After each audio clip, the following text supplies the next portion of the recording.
ये हैं बिंदणी रंजन कंवर, जिनकी वजह से आज देवगढ़ राजसमंद के छोटे से गांव चवला रेल खेड़ा को नई पहचान मिल गई है। कोई तो बिन्नी बोलते, अभी कोई कोई पशु सखी बोलते मुझे। इस गांव में बहू बनकर आई रंजन कंवर ने अपने आत्मनिर्भर बनने के सपने को कभी दबने नहीं दिया। रंजन कंवर गांव के स्वयं सहायता समूह से जुड़ी और 60,000 रुपए का लोन लेकर कुछ बकरियां खरीदी, जिससे उसे प्रति माह 6,000 रुपए का रोजगार मिलता है। पहले मेरी मिसेज जब ये समूह में काम करने के लिए कह रही थी तो मैंने मना कर दिया। फिर ये बाहर जाने पशु सखी के नाम से जानी जाने लगी, तो मेरे को गर्व लगा कि मेरी मिसेज अच्छा काम कर रही है। इसके बाद रंजन कंवर अपनी आजीविका को और बढ़ाने के लिए ग्रामीण विकास मंत्रालय, दीनदयाल अंत्योदय योजना, राष्ट्रीय ग्रामीण आजीविका मिशन के ट्रेनिंग प्रोग्राम से जुड़ी, जहां रंजन ने पशु सखी की ट्रेनिंग ली। ट्रेनिंग में जैसे सबसे पहले टीकाकरण लगवाना, डिवर्मिंग करवाना, बधियाकरण करवाना, पशुओं के रख रखाव के बारे में, खान पीन के बारे में, इसके बारे में जो पशुओं के जो प्राथमिक उपचार होते हैं कि वो कैसे मतलब देखते पहचान जाना, उनकी बीमारियों को कैसे मतलब पहचानना, उसके बारे में हमें बताया गया। और पशुओं के दूध की बढ़ोतरी में क्या क्या मतलब करना चाहिए, कैसे उनको बाटा देना चाहिए, उसके बारे में सब बताया हमें। ट्रेनिंग के बाद रंजन कंवर अपने गांव के हर पशुपालक की सखी बन गई। पशु सखी रंजन गांव में पशुओं के स्वास्थ्य संबंधी सेवाएं देती हैं। पशुपालन विभाग के साथ मिलकर टीकाकरण, खनिज लवण, बधियाकरण, पेट की कीड़े मारने वाली दवा पिलाती हैं, जिससे पशुओं की उत्पादकता बढ़ती है और मृत्यु दर में कमी आती है। रंजन कंवर को पशु सखी के तौर पर भी अच्छी आमदनी प्राप्त हो जाती है।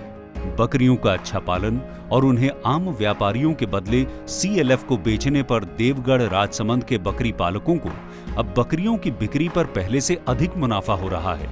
रंजन कंवर ने गांव की महिलाओं का समूह बनाया और उन्हें अपनी तरह उद्यम पशु सखी बनने के लिए प्रेरित किया। हमारे गांव में जैसे 32 परिवार के साथ मैंने ये कार्य चालू किया, तो उनको मैंने बताया ऊपर लगा के उनको खिलाना है, तरीके बताए चारे किस तरीके से खिलाने हैं, दाने के लिए कैसी सुविधा रखनी है, उस हिसाब से बताया। तो उनको भी मतलब पशुपालन करने में बहुत इंटरेस्ट आया। रंजन के प्रयासों से ही आज शांता भी एक आत्मनिर्भर बकरी पालक है।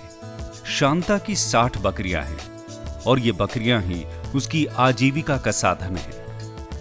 बकरी पालन में अपना अधिकतम समय देने के बावजूद वे बकरे बकरियों से पर्याप्त आमदनी नहीं ले पा रही थी और उनकी मुख्य समस्याएं उत्पादन की अधिक लागत तथा बकरियों की अधिक मृत्यु थी। रंजन ने शांता को पशु सखी की ट्रेनिंग के बारे में जानकारी दी। ट्रेनिंग में शांता को बकरियों के आहार प्रबंधन और बक मार्केटिंग संबंधी जरूरी जानकारी मिली। शांता ने बकरी पालन के नए तरीकों को अपनाया, जिससे उसकी बकरियों का शारीरिक सुधार हुआ और पहले से अधिक दूध का उत्पादन होने लगा। मैं उद्यम सखी बनी, यहाँ ट्रेनिंग करके जहाँ मैं वापस आई और हम वहाँ पर सीखे और अच्छी तरह से बकरे बकरी की देखभाल करने के लिए और आसपास के उनको भी बोला कि बच्चे बच्ची को अच्छी तरह से देखभाल करनी और उसको तौल के देना चाहिए, उससे अब हमारे को फायदा होता है। पहले जिन बकरियों का पालन शांता करती थी, आज वही बकरियां शांता और उसके परिवार को पाल रही हैं। इसी तरह देवगढ़ के नीमझर गांव की मंजू अब गांव की जानी मानी बकरी पालक बन गई हैं।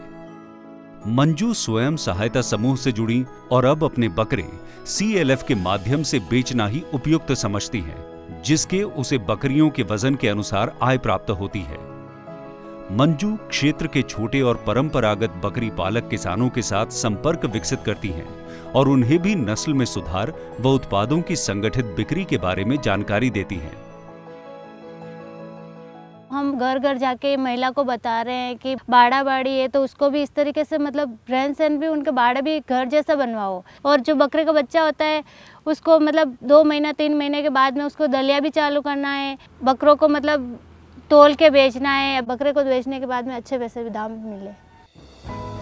इन तीनों उद्यम पशु सखियों की सफलता से इनके गांव की अन्य भूमिहीन महिलाओं को भी प्रेरणा मिली है। नारी शक्ति CLF ने बक मार्केटिंग द्वारा बीते 2 वर्षों में 23 गांव के कुल 567 बकरों की बिक्री से 28,48,549 रुपए की आय प्राप्त की है।